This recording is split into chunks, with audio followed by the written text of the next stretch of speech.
Yo, it's the Big Three Roll Up. It's your boy Silk. Dev, and Newberg, and Colonel Cary Harbaugh from the United States Special Operations Command. Great to have you here, Cary, at our first venture into this charity golf tournament thing.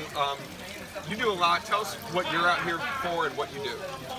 Well, what I do is I'm the director of what's called the Warrior Care Program for United States Special Operations Command.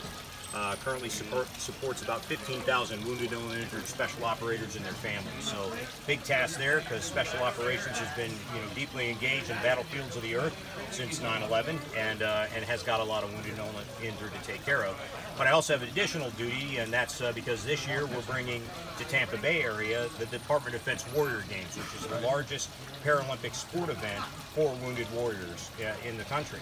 And so we will have the teams from Army, Navy, Air Force, Marines, plus Special Operations, those 5 teams, along with 6 partner nation teams out there, which include UK, Australia, New Zealand, Canada, the Netherlands, and Denmark will all be there as well. So about 300 athletes, 300 wounded warriors, and then about 1,000 family members playing adaptive sports across the Tampa Bay area, most of it huddled around the harbor. We're going to have opening and closing ceremonies with an A-list entertainer that I can't tell you yet, but it's coming in. All right, great. And so that'll be in Amalie Arena. Opening ceremonies are on the 22nd, and then we'll be closing the games out on the 30th back in Amalie Arena. We'll be in Tampa Convention Center. We'll be playing track and field out at University of South Florida. We'll be doing golf at the Eagles Golf Club, but doing all of the practice out here at Jan Stevenson's Tarpon Woods. Jan's been a great advocate for us, great mentor for so many of our wounded warriors. She's dedicated herself in this facility and her foundation to helping our wounded warriors learn the game of golf and progress in the game of golf. And we added golf for the first time to Warrior Games this year. Oh, awesome. So how long have you been golfing? I've been golfing since I was a little boy. I'm about to turn 60, which is just like a month away. And I've been golfing since I was about 4 or 5, so a long time. Yeah, and I love the game very much. How is golf helping with what you're trying to do? Well, with wounded warriors, we find that golf is a great adaptive sport. One, it's a lifelong sport, and no matter what your injury are that you may be dealing with, like a prosthetic leg, or even if you're a paraplegic and you're in a wheelchair, there's the adaptive equipment out there to get you into the game and help you appreciate the game. And unlike a lot of the things we do in adaptive sports, it's something you can do lifelong. And your tees may move a little more forward, and the way you play the game may not be as good, but it's still satisfying. The game brings a lot of focus and concentration, which you need to recover, especially if you're dealing with brain injuries, which is our most pervasive injury, is brain injuries and guys that are dealing with that, along with emotional injuries like PTSD. But it also is great physically. So we've used the game of golf as a very productive tool, but it's taken folks like Jan and what they're doing out here at Tarpon Woods and with the Crossroads Foundation to really dedicate and get more people pulled into the sport.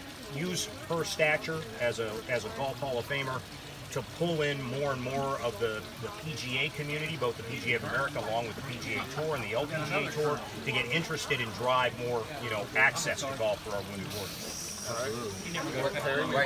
Right now, if a wounded vet watching this, how do they go to sign up for this and get involved? Well, if they're a wounded warrior and they're likely enrolled with one of the Warrior Care programs. So if they're Army, they're enrolled with the Army's Warrior Care and Transition Command. If they're a special operator, they're enrolled with what's called the Care Coalition. That's our informal name.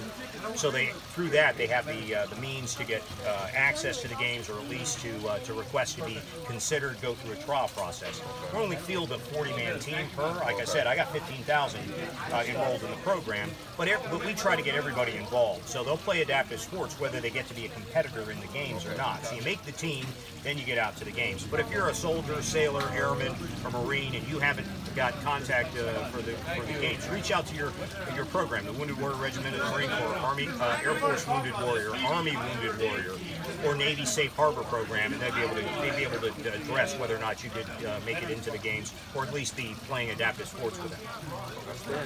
Awesome. Well, Cary, we appreciate your time. And honor to be with you guys. So it's great to meet you. Thank you very much. Cheering for all your Before you get off, who you cheer for? Yeah, Big Three. Big Three. You got to take one. Who you got? I got to take one. I got to take one of the 3. Yeah, but hold on. You can't take 2 of the 3. Is that Notre Dame on your hat? No, that is not. That is United States Special Operations Command. So I cheer for one team outright. I was commissioned through the Ohio State University. So know there's one team I cheer for, but here in Florida, my wife is a USF grad. So I'm hard. Okay. It's a hard tear. Big board. You must not be a USF guy, so. All right. Hey, growthy won the thing. All right. So that's right. So had to go for the Bulls a little bit that way. Otherwise, it's I'm cheering for everybody. How's that? All right. That's my job. Thank you. I love you all. I'll allow it. All out. All right, appreciate you. All right. It's great spending time with you guys. Likewise. Yeah. Thanks for having me. Hey, thanks a lot. Thanks.